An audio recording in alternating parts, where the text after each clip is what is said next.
I never thought I'd look back on my wedding day and feel anything but love. But thanks to my sister, that day became something else entirely.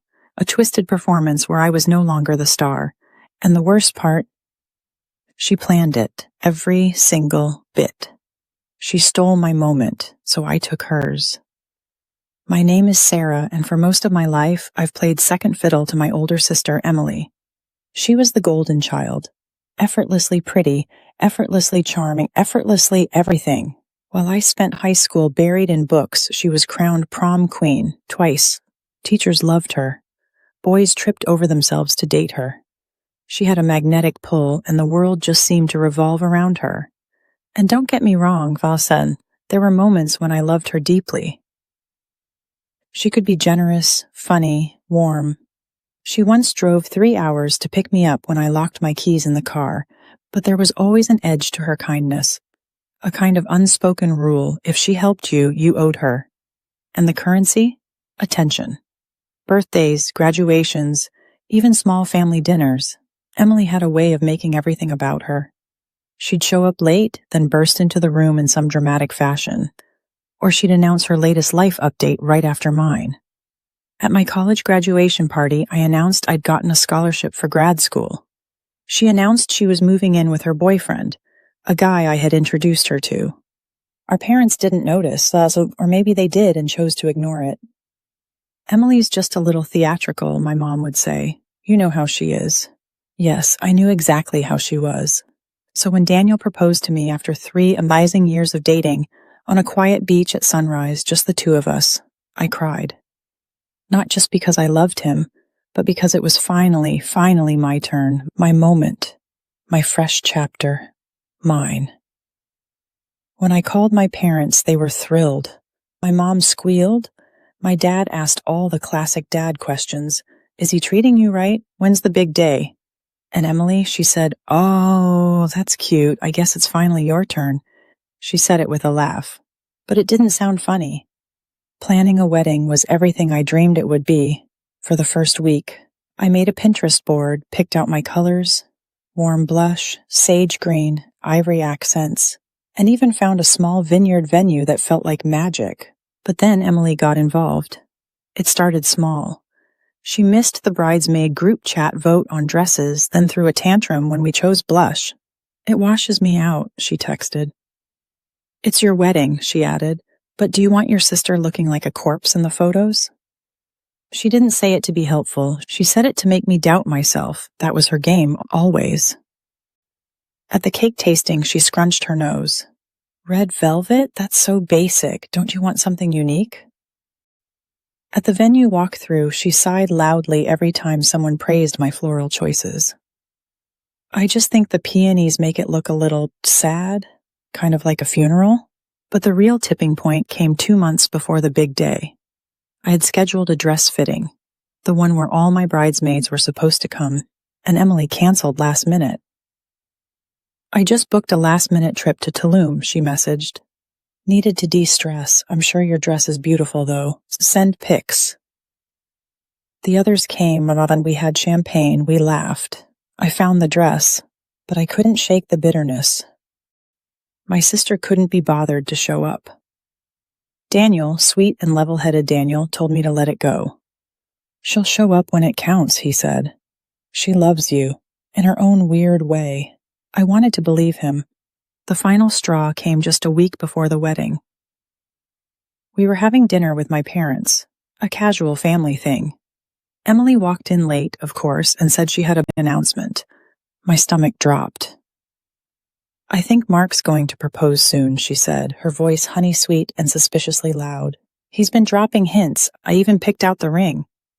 Everyone clapped. My mom gasped. My dad said, "About time." And me? I sat there, stunned, as the room filled with excitement for her possible future engagement, at my pre-wedding dinner. She glanced at me once, smirking behind her wine glass. The day of the wedding arrived like a dream wrapped in nerves. I barely slept the night before, Hansen, not because of cold feet, but because of excitement. After months of planning, tiptoeing around Emily's drama, and keeping my patients on life support, it was finally my day. The sun was soft that morning, the breeze gentle.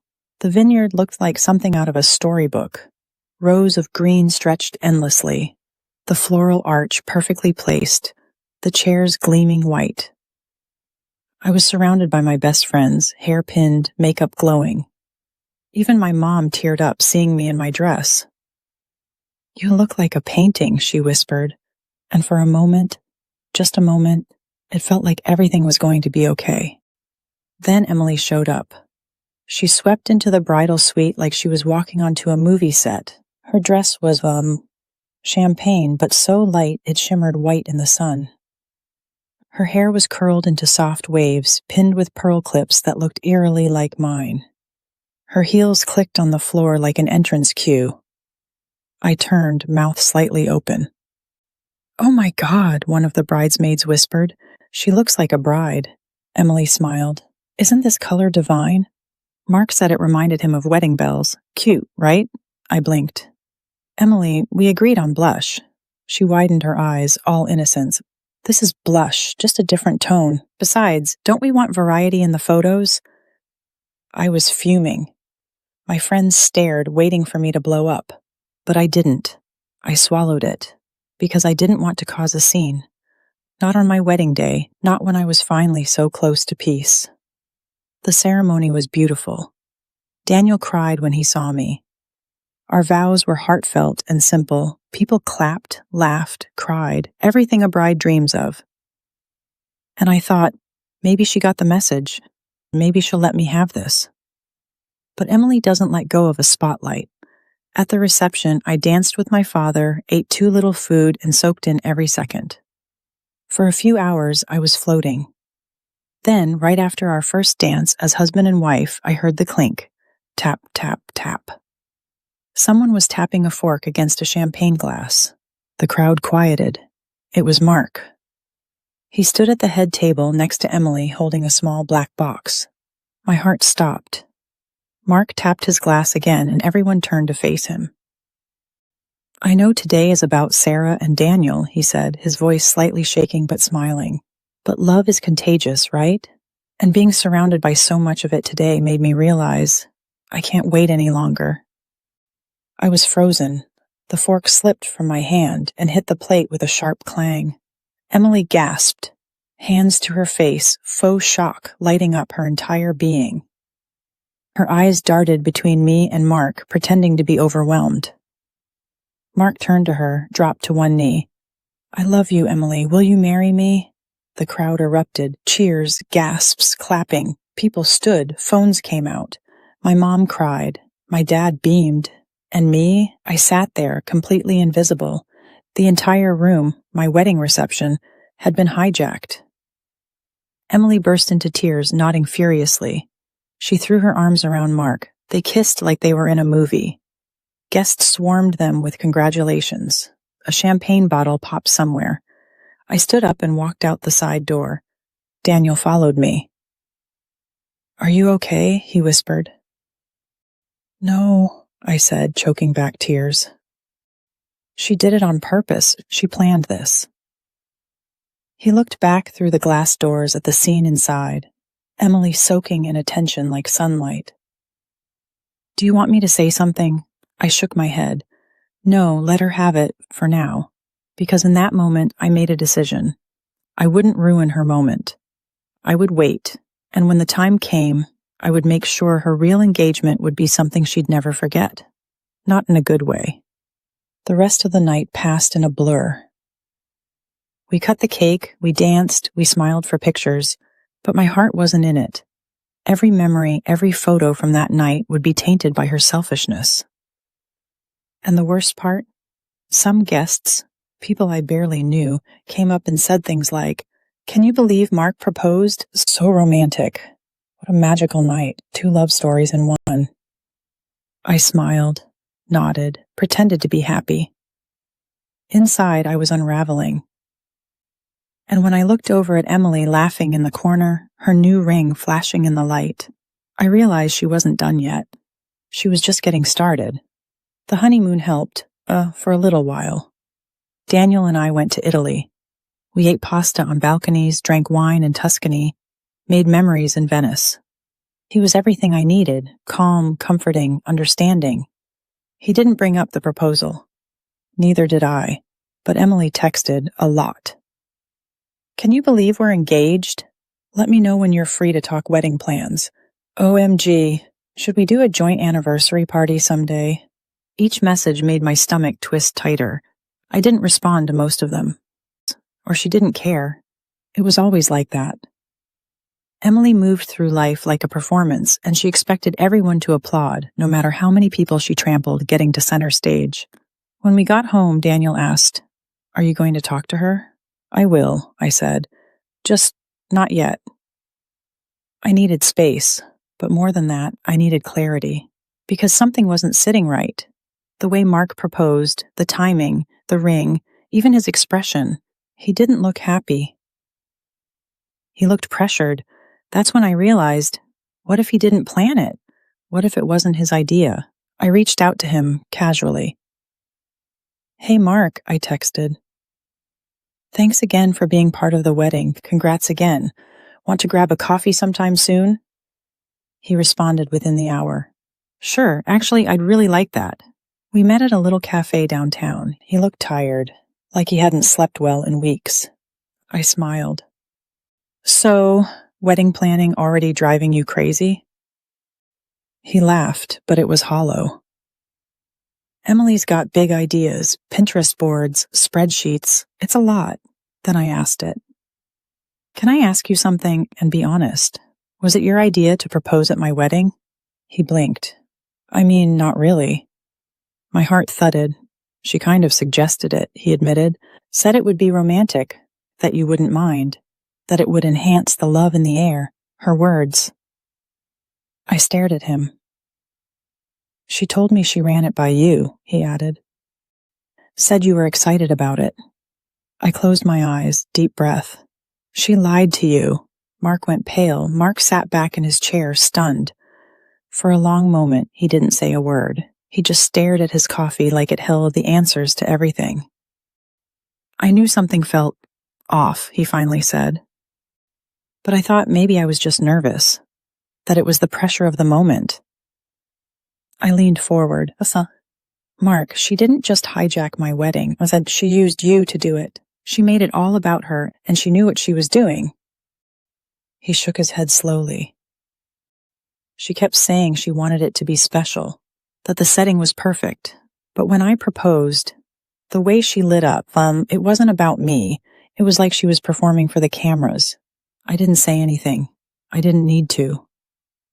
He looked up at me. "You're not going to believe this," he said, voice lower now, "but she scheduled a photographer to just happen to be there during the reception." He got shots of the proposal from 3 different angles. I blinked. "Are you serious?" She posted them the next morning. Edited hashtags, engagement ring emojis. The caption was, and I quote, "He made my sister's wedding day our love story too, a night I'll never forget." I almost laughed. Almost, because it was all so perfectly, painfully Emily. That's when it hit me. This wasn't just selfishness. It was manipulation. She had planned this, curated it, orchestrated every detail so she could step on my moment and call it love. And Mark, he was just another prop in her story. I could have walked away. Let it go. Wasn't that the mature thing to do? But something inside me snapped. She deserved consequences. Not pettiness, not drama, but truth. And truth has a funny way of unraveling lies, especially the kind built on a foundation of glitter and filters. "So what now?" Mark asked quietly. I looked him in the eyes. "That's up to you. But if you ever want out, if you ever want to really be seen, I'll support you." He nodded slowly. "Thank you." We stood to leave, and as we parted I said one last thing. If she plans a big engagement party, then don't feel pressured to go through with anything. He gave a small, grim smile. "You might be psychic." 3 days later, it happened. Emily called me, breathless with excitement. "I've got the biggest news," she squealed into the phone.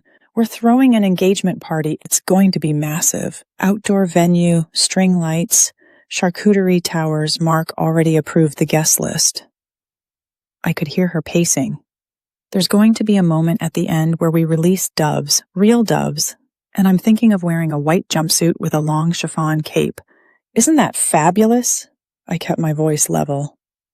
Sounds boo. She didn't notice my tone. She never did. We've invited everyone from the wedding. Like everyone. Even some of your friends. I figured it's like a full circle moment, right? I nodded silently. Of course she did. She wanted witnesses. She wanted validation. She wanted the audience she thought I'd stolen by the daring to get married before her. She wanted to rewrite the memory. And for the first time, I smiled. Not fake, not forced, because I knew what was coming. Mark and I hadn't spoken since that day at the cafe. I didn't push him. I didn't text. I didn't follow up. But I had planted a seed, a truth he hadn't seen before. Emily spent the next few weeks in full production mode. Instagram stories, Pinterest boards. Just got my nails done for something special. That's hijacks. She even posted a poll. Should I go full bridal white or ivory for the party? People voted. She gloated. My mom was overwhelmed. I don't know where she gets the energy, she said. This party sounds more intense than your wedding. I shrugged. That's Emily. And then the invitations went out. Custom printed, foil accents, her name embossed with marks, a private estate rented out, live band, caterers, florists, a 3-tiered engagement cake, all for a girl who'd already had her big moment, on my day. But the difference was, I never needed to upstage her, because she was about to collapse under the weight of her own performance. The evening of the engagement party arrived like a storm dressed in glitter. The venue was beautiful, I'll give her that. Twinkling string lights zigzagged overhead, candlelit centerpieces glowed on polished wood tables, and soft jazz floated through the warm summer air. It looked like a wedding. Correction, it looked like my wedding. She had copied my layout. The arch I used for our vows, the flower arrangements, even the playlist had some of our songs. And there she was in the center of it all. Emily wore a silky ivory jumpsuit, complete with a flowing cape and rhinestone headband. Her nails sparkled, her makeup was flawless, and her smile could have lit up a stadium. She was in her element. Guests mingled, sipped champagne, and whispered compliments. I heard he's going to do another proposal tonight. Like official. Oh my God, wouldn't that be so cute? I bet there's going to be fireworks. I kept to the side, sipping a drink, waiting. Mark arrived late. When he walked in, people turned. He looked sharp, but serious, eyes scanning the crowd. When he saw me, he nodded once. I nodded back. Emily practically pounced on him. You look amazing, babe, she squealed, kissing his cheek.